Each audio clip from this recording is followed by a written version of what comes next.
night of betrayal. On our third wedding anniversary, I cut an international conference call short to rush home. When I pushed open the bedroom door, my wife was kissing my arch rival in the bathroom. A workaholic like him is just asking to be cheated on. Her sneer cut through the sound of the running water. I silently backed into the living room and turned on my phone's voice recorder. 3 months later, Vance Technologies' stock price imploded, and Marcus Vance was jailed for corporate fraud. My wife knelt in a torrential downpour, crying and begging for my forgiveness. I held an umbrella over her and leaned in. Do you know why the files you stole were worthless? Because from the night you climbed into his bed, every report you saw was a lie. My new assistant handed me the acquisition agreement. Mr. Shaw, she said, Vance is officially bankrupt. Her eyes were shining, so much like the woman I once loved. The light from the crystal chandelier was expensive and cold, refracting off the meticulously polished wine glasses in a cascade of illusory bright spots. At the center of the long dining table sat a bouquet of lush, crimson roses I'd order myself. Their rich fragrance now filled the air, tinged with a cloying sweetness that was somehow suffocating. On the wall, the antique European clock's second hand ticked on tirelessly, a faint sound almost drowned out by the beating of my own heart. Tick-tock-tick. Every second seemed to patiently measure the ache of anticipation. Today was my third wedding anniversary with Vivian.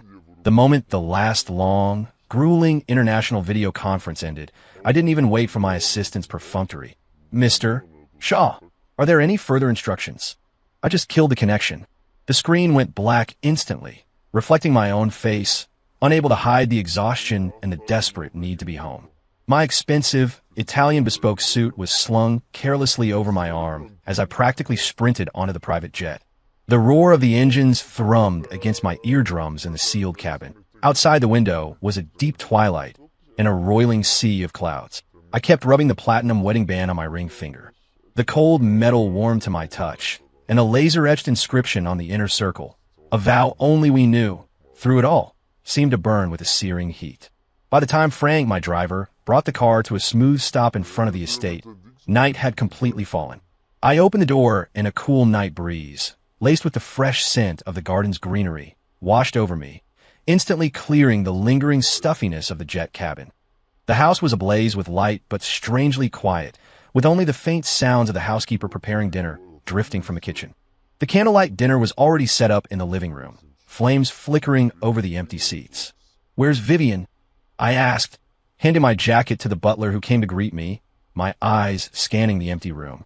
The butler kept his eyes downcast, replying respectfully. Mrs. Shaw said. She said she was a little tired and went up to the bedroom to rest. She asked that you wait for her when you arrive. There was an imperceptible hesitation in his voice. His eyes darted towards the second-floor bedroom before quickly falling again. The warmth that had been building in my chest at the thought of coming home suddenly stalled. Tired? On a night this important, a night that belonged to us? A sliver of unease, sharp and cold as an icicle, quietly pierced through my eager anticipation. I nodded, not asking any more questions, and started up the stairs. The thick wool carpet absorbed my footsteps, soft and yielding like walking on clouds. At the end of the second-floor hallway, the walnut door to the master bedroom, carved with intricate floral patterns, was slightly ajar, a sliver of dim, ambiguous light spilling from within. The bathroom terror. The instant my fingertips touched the cool metal of the doorknob, a sound, wrapped in the rush of running water, a suppressed yet wanton laugh, drilled its way into my ears without warning. Him? Ethan Shaw, a workaholic who only thinks in code and spreadsheets? He's practically begging to be cheated on. All he ever cares about is his company, his projects. He's cold. What's the difference between him and a block of stone? It was Vivian's voice. The same voice that had whispered countless sweet nothings in my ear was now a poison-laced icicle. Carried by the shower's roar, it sliced through the crack in the door, stabbed into my eardrums, and drove straight into the deepest part of my heart. Every word dripped with naked mockery and bone-deep contempt. My blood seemed to freeze for a second, only to rush back to my head in a raging torrent the next. My fingers dug into the doorframe, the hardwood biting painfully into my knuckles. My breath caught in my throat. My chest felt like it was being crushed by a 1,000-pound stone, every attempt to breathe sending waves of tearing pain through me. Inside, the water was still running, mixed with the sickening, sticky sound of kissing and a man's muffled, low laugh. That laugh, it was painfully familiar. It was Marcus Vance. The the CEO of Vance Technologies, the man who fought me at every turn in the market with his underhanded tactics. My greatest rival. The world seemed to hit a mute button. All color drained away, leaving only the suffocating, dim yellow light spilling from the crack in the door. My heart hammered against my ribs, a dull, hollow echo in the cavern of my chest.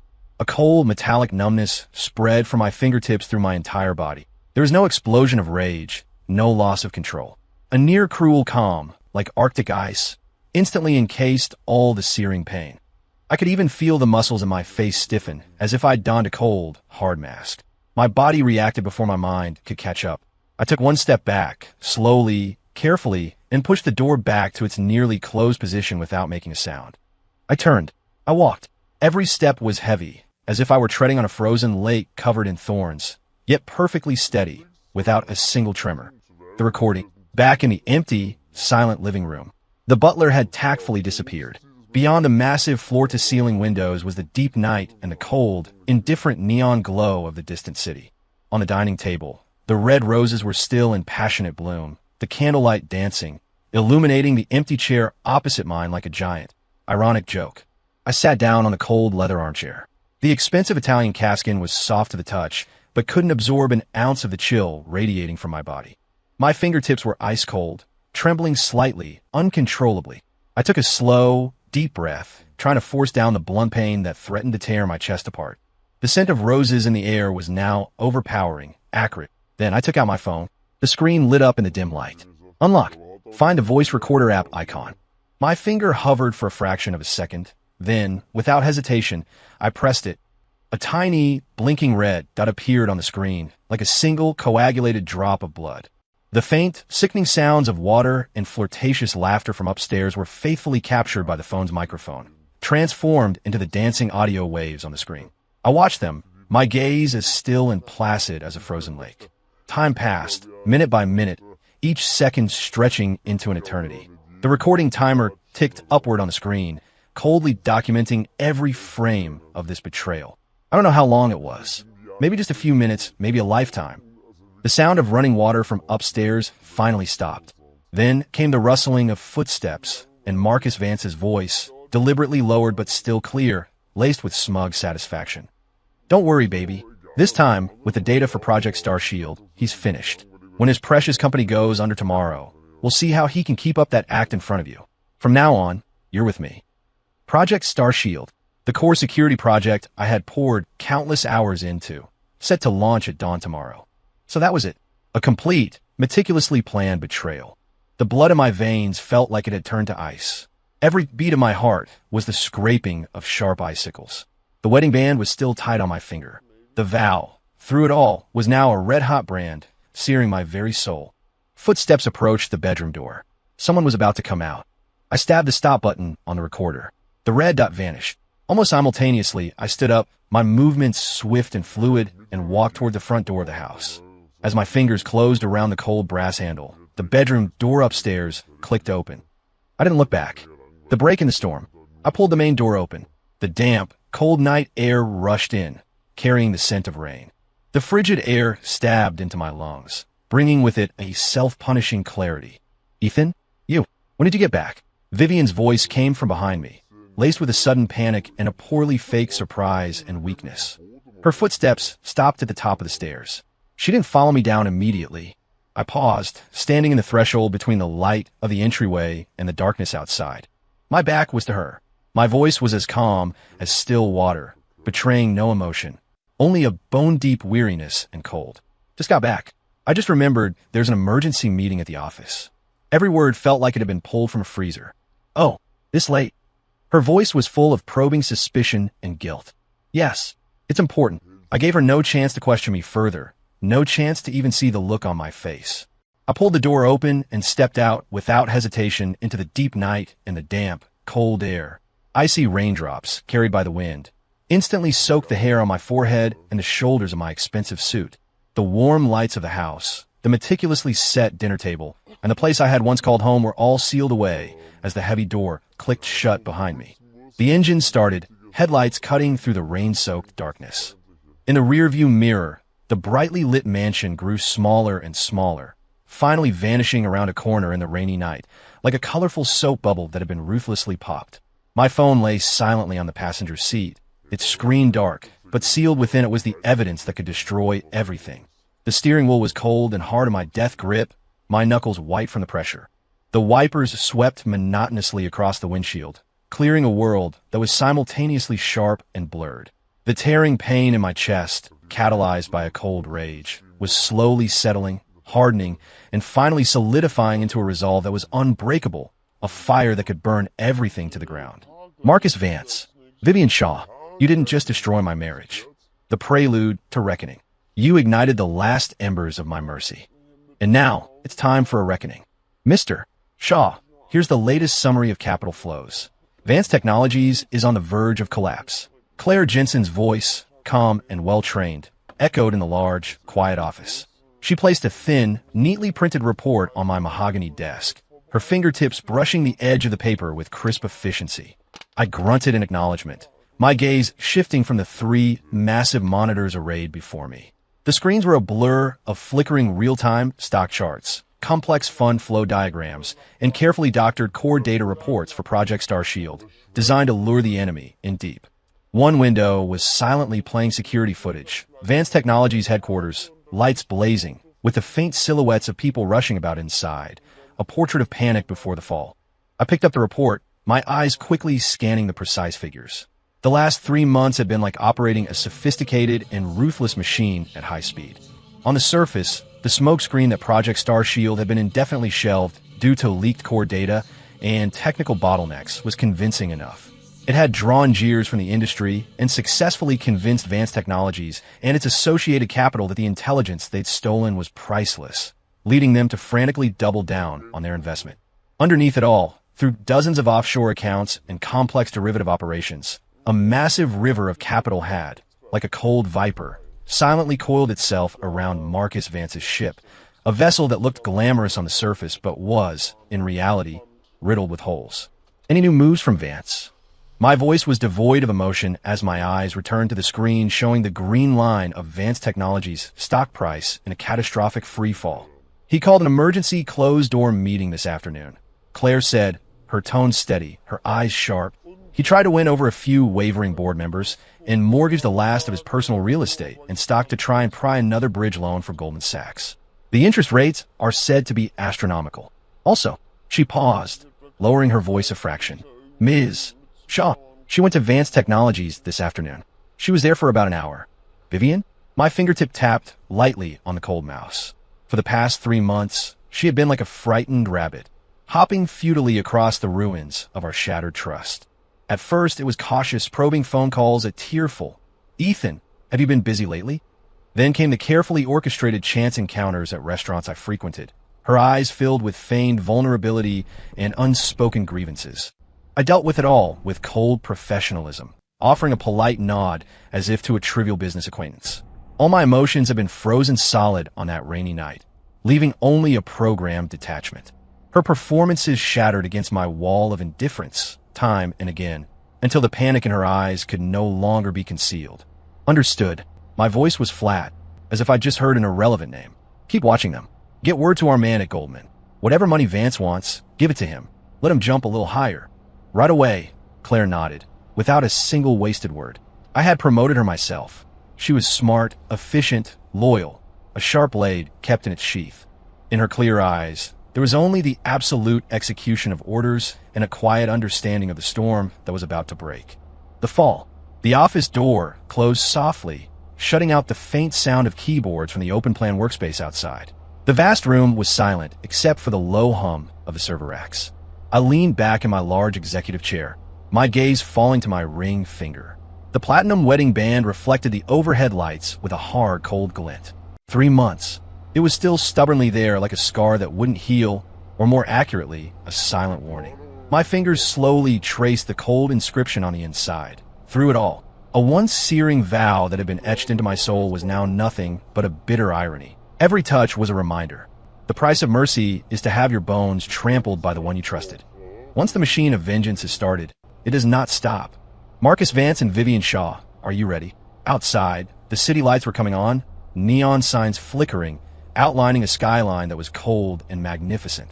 But beneath this splendor, an undercurrent was raging. A meticulously planned destruction was entering its final countdown. Mr. Shaw, Mr. Shaw, it's bad. It's a disaster. Mark Lewis, the VP of Securities Advanced Technologies, practically slammed my office door open. His face was ashen, his forehead beaded with sweat. His tie was crooked, and he looked like he'd been dragged out of a river, his spine completely gone. His voice trembled uncontrollably. He was clutching a tablet, its screen glaringly bright. The office was unnaturally quiet, save for the constant, low hum of the server racks, like the breathing of a sleeping beast. I had been standing at the massive, floor-to-ceiling window, looking down at the sprawling, indifferent city below. The sky outside was grim, lead gray clouds hanging low, brewing a storm. Hearing Mark's panic cries, I turned around slowly. My movements were unhurried, my face devoid of any surprise. What is it? My voice was calm as the Dead Sea before a hurricane. Mark stumbled towards me, his fingers shaking so badly he could barely hold the tablet. It's a crash. Our stock. It blew past the circuit breaker at the opening bell. Now it's still tanking. It's already lost 60% of its value. He shoved the tablet in my face. On the screen, the line representing Vance Technologies stock was plummeting at a nauseating, near-vertical angle. The garish green numbers flickered wildly, setting a new record of shame every second. Panic was spreading like a plague in the comment sections, a torrent of curses and wails scrolling by.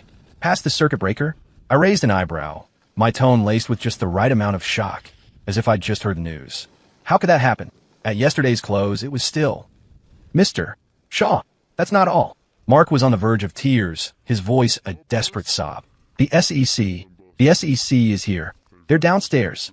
And the FBI, with a warrant. They're saying we're suspected of massive financial fraud and stock manipulation. They're going to seize our records and take Mr. Vance in for questioning. He was incoherent, so terrified he looked like he was about to collapse. The raid. Just then, the office door was pushed open again, urgently. This time, it was two stern-faced officials in dark suits from the SEC, accompanied by two FBI agents, equally formal, their eyes sharp and penetrating. An invisible pressure instantly filled the room. Mark Lewis was ghost white, trembling like a leaf. Ethan Shaw, the lead SEC official, flashed his credentials, his voice cold and hard. We're with the SEC Division of Enforcement and the FBI's White-Collar Crime Division. This is a search warrant and a summons to assist in our investigation. He placed two documents, stamped with bright red seals, on my desk. Vance Technologies is under investigation for systematic financial fraud and securities market manipulation, involving a substantial amount of money. We need your cooperation. Where is Mr. Marcus Vance? The air in the office seemed to solidify. Mark Lewis was ghost white, trembling like a leaf. Mr. Vance? I frowned slightly, as if deep in thought. I don't believe he's coming to the office today. As for his exact whereabouts, I'm not sure. My gaze shifted to one of the agents. As a current shareholder and board member, I will cooperate fully with the investigation. My tone was steady, calm, possessing an almost detached air. Mr.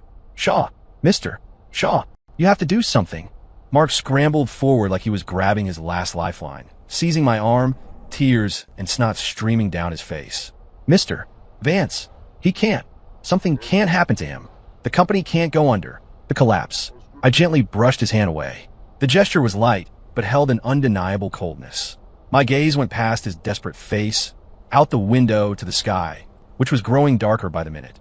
When a skyscraper is falling, a single pillar can't hold it up. My voice was quiet, but it echoed clearly in the dead silent office, each word landing like a frozen pellet. The fact that Vance has come to this point isn't without reason. What's coming will come. Just then, my personal phone vibrated in my pocket. A new encrypted message from Claire appeared on the screen. Just 3 short words and an exclamation point. The net is closed. Outside, the long brewing storm finally broke. Fat raindrops hammered against the tempered glass of the curtain wall, a dense, furious drumming that seemed to sound the death knell for this long overdue collapse. The rain instantly blurred the city's skyline outside, obscuring the figures of the reporters who had swarmed below, held back by police lines, their cameras flashing wildly. Vance Technologies, the ivory tower built on a foundation of lies and greed, had finally met its inevitable end in the heart of the storm. The return in the rain. The rain wasn't falling. It was being unleashed, a furious deluge, as if the sky had burst open. Heavy drops pounded on the roof of the black Rolls-Royce, a dull, dense rhythm. Outside the window, the world was consumed by a gray-white curtain of rain. The streets, the trees, the distant neon lights, all of it was twisted and blurred. The wipers were on their highest setting, frantically swiping back and forth, but could only manage to tear open a few meters of visibility through the watery veil. Mr. Shaw, the rain is really coming down. The road ahead is bad. Should we find a place to wait it out? Frank's voice, cautious and concerned, came through the rearview mirror. No, take me home, I said, leaning back against the soft leather, my eyes closed. My voice carried a weariness I couldn't hide. My body was relaxed, but my mind was like a bowstring that had been stretched taut and then suddenly released, still trembling with the aftershock. 3 months of painstaking effort, of moving every piece with precision, had finally come to a conclusion today. Marcus Vance's ashen, defeated face as the FBI led him away. The catastrophic green line of the Vance Technologies stock ticker. The swarming media vultures tearing at the last shreds of dignity. The scenes replayed silently in my mind. There was no thrill of victory, no elation of revenge. Just a vast, all-consuming exhaustion and the cold, empty void of finality. The car moved slowly into the private community, the rain showing no sign of letting up. The tires rolled through the flooded streets, kicking up muddy water. The familiar silhouette of the estate emerged from the rain, isolated and lonely, like an abandoned fortress. The plea. Just as the car was about to turn into the driveway, the headlights cut through the downpour, illuminating a solitary figure in front of the main gate. A woman. She had no umbrella, just kneeling there, ramrod straight, on the cold, rain-soaked cobblestones. Her expensive dress was drenched, clinging to her body, outlining a pathetic figure. Her meticulously styled hair was ruined, plastered in wet strands to her bloodless, pale face. Rain streamed down her forehead, her cheeks, her chin, mixing with tears to form a small puddle at her feet. She looked like a statue forgotten in a storm, a sinner broken so completely that all she could do was beg in the most humiliating way possible. It was Vivian. The car stopped a few yards away from her. Frank looked back at me, hesitant. Mr. Shaw, wait for me. My voice was still calm, betraying no emotion. I pushed the car door open and unfolded the long-handled black umbrella I always kept beside me. The cold, wind-driven rain hit me immediately, the umbrella-y fabric crackling under the assault. I walked towards her, step by step. My dress, shoes made soft splashing sounds on the wet cobblestones. The rain was so heavy that even with the umbrella, cold drops still spattered my pant legs and sleeves. She must have heard my approach because she jerked her head up. Her eyes, once so brilliant and full of affection, were now swollen and red, filled with nothing but boundless fear, desperation, and the kind of pleading you see from a drowning person spotting a piece of driftwood. The rain washing over her face made her look wretched and pitiable. Ethan. Her voice was hoarse and broken, torn apart by the roar of the rain. Ethan, help me. Please, help me. I know I was wrong. I really know I was wrong. It was all Marcus, that bastard. He forced me. He lied to me. He threatened me. Ethan, for the sake of our 3 years. Help me.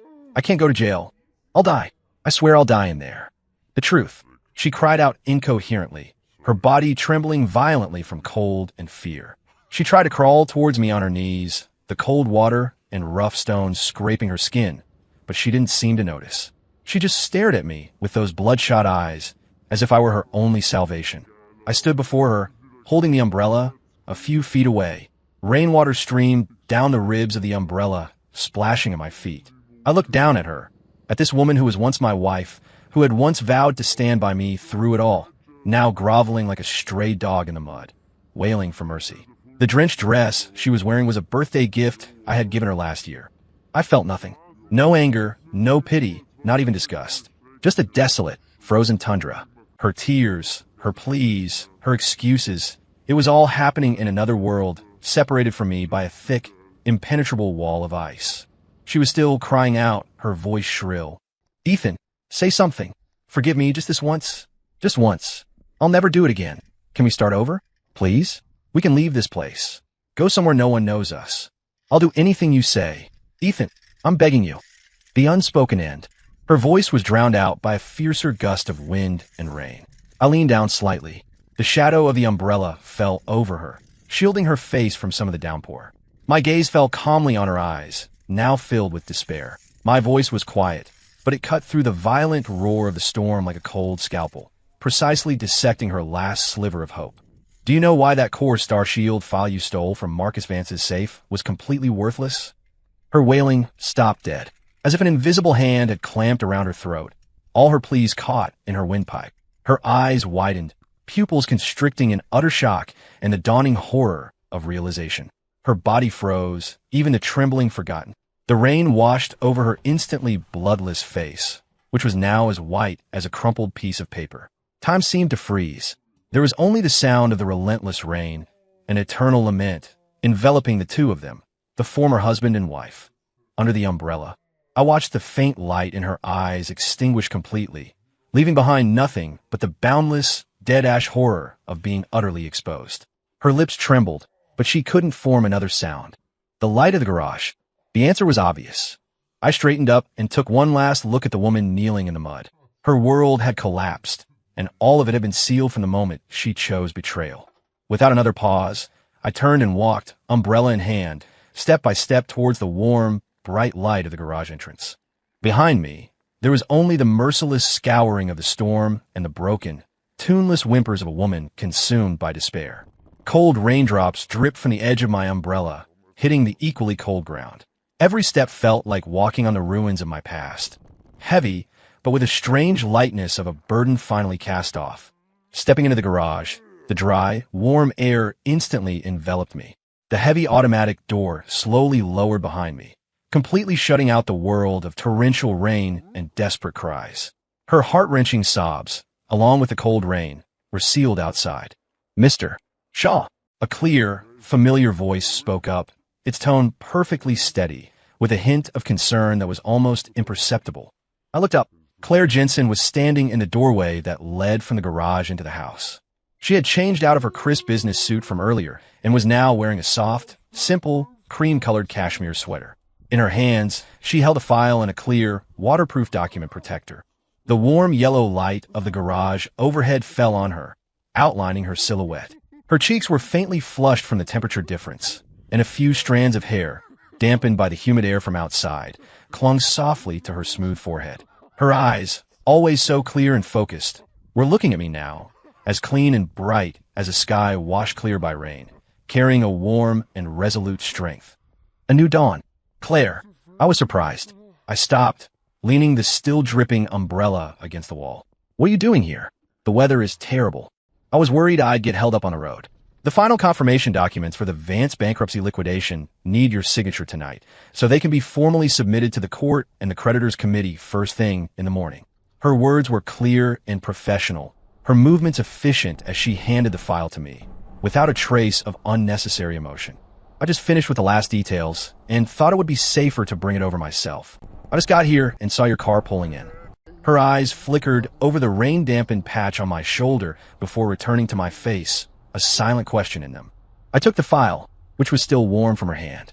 Inside the transparent sleeve, the contract that signified the complete annihilation of the Vance Empire was clearly visible. The black title, the red seal, the cold clauses. Every word was a crystallization of the past 3 months of sleepless plotting and ruthless execution. It felt heavy. "Thank you." My voice was still a little hoarse, carrying the damp chill of the rainy night and a fatigue that wouldn't leave. The garage was silent, except for the muffled, distant sound of the rain drumming against the closed door.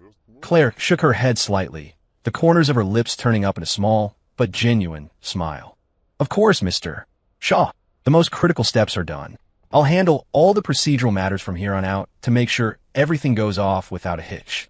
Her tone was filled with the certainty of someone who has just completed a monumental task and a hint of relieved satisfaction.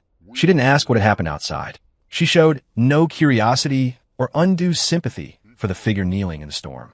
Her professionalism and sense of propriety were, at that moment, like a warm, solid barrier, completely sealing off the wind and bitter rain on the other side of the door. My gaze rested on her face. In the soft light of the garage, she looked up at me slightly. Her eyes were clear and bright, her pupils reflecting my own weary figure and the fine, warm points of light from the overhead fixtures. That light was clean, pure, carrying an honesty and vibrant life force that had not been worn down by the world. It was like what? The coming dawn. It was so much like a long-forgotten afternoon, buried in the dust of time. Back then, I was fresh out of college, starting from scratch, fighting through the night in front of a simple computer screen in a tiny rented apartment. Vivian used to look at me with those same shining eyes, filled with unconditional trust and adoration, as if I held the power to create entire worlds. A corner of my heart that had long been frozen over seemed to be touched, ever so slightly, by this familiar light. A faint, long-lost warmth quietly seeped into the barren wasteland that had been encased in the ice of betrayal and calculation. It was faint, but it was real. Yes, I broke my gaze, looking down at the file in my hands. My fingertips paused on the cold plastic sleeve. Vance is finally bankrupt. The statement was both a declaration of fact and a final postscript to the bloodbath of the last 3 months. Yes, Mr. Shaw. Claire's voice was soft, but it carried the weight of finality. Vance is bankrupt. She paused, a new lightness and forward-looking tone in her voice. Tomorrow, when the sun rises, everything will be a new beginning. I looked up at her again. She was still standing there, her back straight, her eyes bright and firm, like a young tree that stands taller and greener after a storm. The warm light of the garage enveloped her, and it silently began to dispel the lingering chill that clung to me. Outside the door was the destructive storm and the wreckage of the past. Inside, the light was warm, and a document representing both an end and a new beginning was in my hands. And before me were those shining eyes, filled with the light of a brand new dawn.